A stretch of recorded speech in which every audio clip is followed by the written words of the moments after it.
Sophia Malik thought her honeymoon in the snowy paradise of Switzerland would be the beginning of a lifelong love story, but within days, her dream marriage turned into a brutal fight for survival against the man who had secretly planned to destroy her for her fortune. Sophia Malik grew up in a world surrounded by privilege and protection. Her father had built an empire in Dubai's booming real estate market, turning barren land into glass towers that touched the clouds. When he passed away suddenly, his fortune and responsibilities fell entirely on Sophia's shoulders. She was 27, beautiful, and fiercely independent. She ran her father's company with calm intelligence, earning respect in a business world dominated by men. Yet, despite all her success, she felt an emptiness that her wealth could not fill. The lavish parties, the expensive jewelry, and the endless travel could not replace the simple comfort of companionship. It was at an international charity gala in London that she first met Adil Khan. He was strikingly handsome, his confidence effortless. He spoke with the kind of sophistication that suggested education and culture, dressed impeccably in a tailored suit that caught the attention of many in the room. What drew Sophia to him, however, was not his looks, but the ease with which he treated her. Unlike others who seemed intimidated by her wealth, Adil saw her as an equal. He asked about her interests, her travels, her ideas, not her inheritance. That night marked the beginning of a whirlwind romance that soon captured both of their worlds. In the months that followed, their relationship blossomed quickly. They met in Paris, dined in Dubai, and spent quiet weekends on private beaches. Adil appeared devoted and genuine. He sent flowers, handwritten notes, and small tokens of affection that made Sophia believe she had finally found a man who loved her for who she was, not what she owned. Her friends expressed quiet concern about how fast things were moving, but she brushed it off. For the first time in years, she felt alive. When Adil proposed, it felt like the most natural thing in the world. The engagement announcement flooded social media and gossip columns, painting them as the perfect couple, the successful heiress and her dashing entrepreneur fiancé. The wedding took place in Switzerland, a destination chosen for its serene beauty and privacy. The ceremony was extravagant yet elegant, attended by family, celebrities, and dignitaries. Snow-capped mountains framed their vows, and the media described it as a fairy tale union built on love and respect. After the celebrations ended, Sophia and Adil decided to remain in Switzerland for their honeymoon. They rented an isolated chalet high in the Alps, surrounded by endless snow and silence. The landscape was dreamlike, a white paradise that seemed untouched by the chaos of the outside world. For Sophia, it felt like the perfect beginning to her new life. But in the quiet days that followed, something began to change. Adil's warmth turned distant. His affectionate words grew shorter, his eyes colder. He began checking her phone under the pretense of concern, questioning her spending habits, and making remarks about how her friends influenced her too much. At first, she thought it was simple stress, the kind that came after a grand wedding, but each passing day revealed more unease, more control. Sophia had no idea that beneath the charm and sophistication, Adil carried secrets darker than she could imagine, and that her dream honeymoon would soon unravel.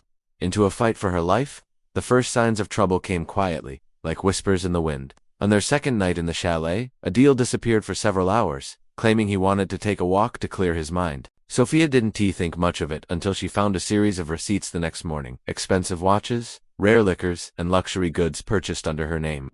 Confused, she confronted the situation with gentle curiosity, but Adil brushed it aside with a charming smile, saying it was all a misunderstanding. Still, the doubt settled in her mind like frost, spreading slowly with every passing day. As the days unfolded, the romantic atmosphere of the Alps began to feel suffocating. Adil spent hours on phone calls in a language Sophia didn't recognize, ending each conversation abruptly whenever she entered the room. He stopped joining her for breakfast, claiming he had important work to handle, though he had no visible business in Switzerland. He began locking his phone and laptop, a stark contrast to the openness he once displayed. The man who had seemed tender and attentive had become secretive and restless. Sophia tried to hold on to the illusion of love. She planned small dinners by the fireplace, cooked his favorite meals, and suggested exploring nearby villages together. Each attempt was met with indifference or irritation. One evening, when she mentioned returning to Dubai earlier than planned, his expression hardened. He told her they should enjoy their privacy and not rush home. His tone was firm, almost commanding, and for the first time, she felt fear rather than affection. Over the next week, the atmosphere in the chalet grew colder than the snow outside. Adil began asking strange questions about her finances, how her assets were managed, where her father's properties were registered, and whether she still had control over her late father's bank accounts. He disguised his curiosity behind casual conversation, but his intensity betrayed his motives. Sophia noticed that he avoided calls from her lawyer and discouraged her from contacting her financial manager. It was subtle at first, then obvious. The truth began to surface through small discoveries. Late one night, she woke to find Adil gone again. Following her instincts, she checked his suitcase. Hidden beneath his clothes were legal documents and copies of her property records, all printed and annotated. There were also forged signatures resembling hers, documents that could potentially transfer parts of her estate. Her hands trembled as she realized the magnitude of what she had found. That night, she barely slept. By morning, she confronted Adil indirectly, testing his reactions with cautious questions. He grew tense and defensive, accusing her of mistrust. The warmth that once filled his voice was replaced with quiet hostility. Each word felt like a threat wrapped in calmness. For Sophia, the honeymoon had turned into a silent battlefield. Every glance carried suspicion, every smile felt false. She knew she was trapped in an isolated place with a man she no longer recognized. Outside, the snowstorm intensified, cutting off the mountain roads. Inside, her marriage was collapsing, and she was beginning to understand that her life and her fortune were both in grave danger. The storm outside roared through the Swiss mountains, burying the chalet in thick snow. Sophia stared out the frosted window, her reflection faint against the dim light. Each passing day seemed longer, and Adil's behavior grew increasingly unpredictable. He had stopped pretending to be the loving husband. Instead, he carried an air of silent control, monitoring her movements, asking where she went, and keeping the car keys with him at all times. The isolation that once felt romantic now felt like imprisonment. She tried to contact her assistant back in Dubai, but every attempt failed. The Wi-Fi connection, once stable, suddenly became unreliable. When she asked Adil about it, he told her the storm must have disrupted the signal. Later, she found the router unplugged and hidden in a drawer. That was the moment she realized that Adil had severed her communication on purpose. Panic began to creep into her thoughts, but she forced herself to remain calm. One evening, Adil left the chalet for what he called a quick supply run. Sophia used the brief window of freedom to search through his belongings again. This time, she found a passport not belonging to him but to a woman. Along with several forged identity documents under different names, there was also a small notebook filled with lists, numbered bank accounts, property codes, and references to liquidating assets. The handwriting was neat and deliberate, each letter suggesting careful planning. Adil's goal was no longer a mystery. He had married her for one reason: her wealth. When he returned that night, something in his demeanor had changed completely. His eyes were sharp, his voice low, and his movements deliberate. He spoke less and watched more, as if he could sense that Sophia had discovered his secret. The silence between them stretched painfully, broken only by the crackling of the fire. Every sound seemed amplified: the creak of the wooden floor, the whistle of the wind, the ticking of the old clock on the wall. Over the next 2 days, Adil's temper began to surface. He accused Sophia of being ungrateful, of doubting him, of trying to control him. His words grew harsher, his tone colder. When she tried to reason with him, he slammed his hand against the table, his composure slipping for the first time.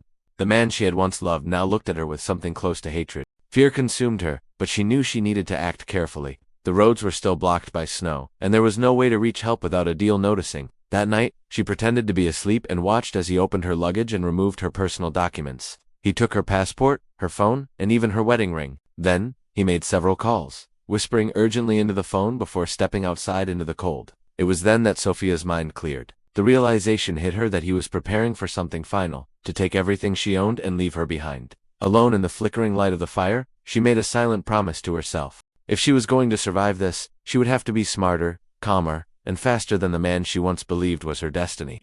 Sophia spent the night awake, staring at the ceiling while snow continued to fall outside like endless dust from a white sky. The chalet felt colder than ever, its silence heavy with dread. Her mind replayed every moment of her marriage. The charm, the promises, the carefully constructed illusion Adil had built. Now, all of it was unraveling. She realized she had married a man who had studied her life in detail, learned her weaknesses, and calculated every step. The love she once believed in had been nothing more than a weapon disguised as affection. By morning, the air inside the chalet was tense. Adil had grown paranoid, pacing across the living room, muttering to himself as he shuffled through papers. Sophia noticed that he kept a small metal box close to him at all times. She suspected it contained the forged documents and her personal belongings. Every time she moved, his eyes followed her. It was clear he no longer trusted her, even though she pretended to act normally, preparing tea and maintaining her calm facade. She knew any sudden move could trigger his aggression. When the power flickered and went out that afternoon, Adil's anger erupted. He accused Sophia of tampering with the electricity, his frustration spilling over into violence. The first strike came so suddenly that she barely had time to react. The blow knocked her to the floor, and pain radiated through her body. For a moment she couldn't breathe. Adil stood over her, his face twisted with rage and fear. He shouted words she couldn't process, his voice echoing through the wooden walls. It wasn't just anger, it was desperation.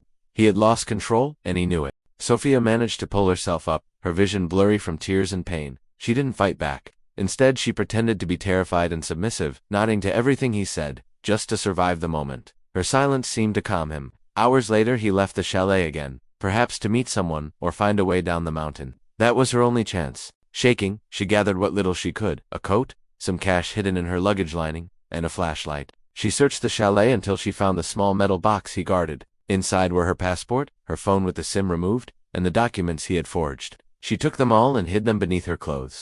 Then she searched his laptop and found encrypted files that confirmed everything. He had been planning to transfer her inheritance through offshore accounts.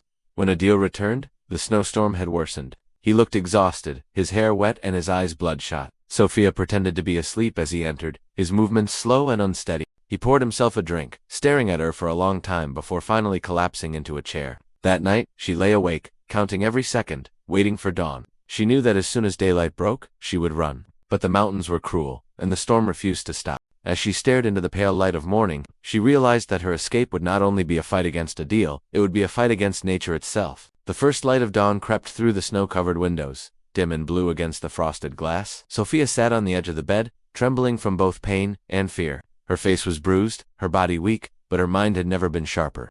Every breath she took echoed in her ears, reminding her she was still alive, for now. Adil was still asleep in the armchair, a half-empty glass of whiskey resting on his lap.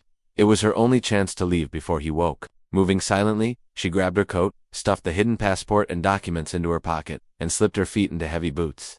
The metal box she had stolen from him the night before was safely tucked under her arm. She knew if she could get it to the authorities, it would expose everything: the fraud, the fake identities, and the plot to steal her fortune. But she had to make it down the mountain first. The snow outside was knee-deep, the wind sharp and biting. Each step felt like pushing through walls of ice. Her fingers numbed quickly, and her lungs burned with every breath. The road leading down was barely visible, covered in thick snowdrifts. She followed the faint tire marks left from the previous days, hoping they led toward the main road. The sound of the storm drowned out everything, except, after a few minutes, she heard something else: a door slamming, a man shouting. Her name. Adil had woken up. Her heart pounded violently as she forced her legs to move faster. The world around her was a blur of white and wind, her hair whipping across her face. She slipped twice, falling into the snow, but kept pushing forward. The sound of footsteps echoed behind her, heavy, determined, getting closer. She could hear him calling, his voice twisted with fury. She didn't look back. She couldn't afford to. Reaching a sharp bend, Sophia saw a wooden sign pointing toward a small village 5 kilometers away.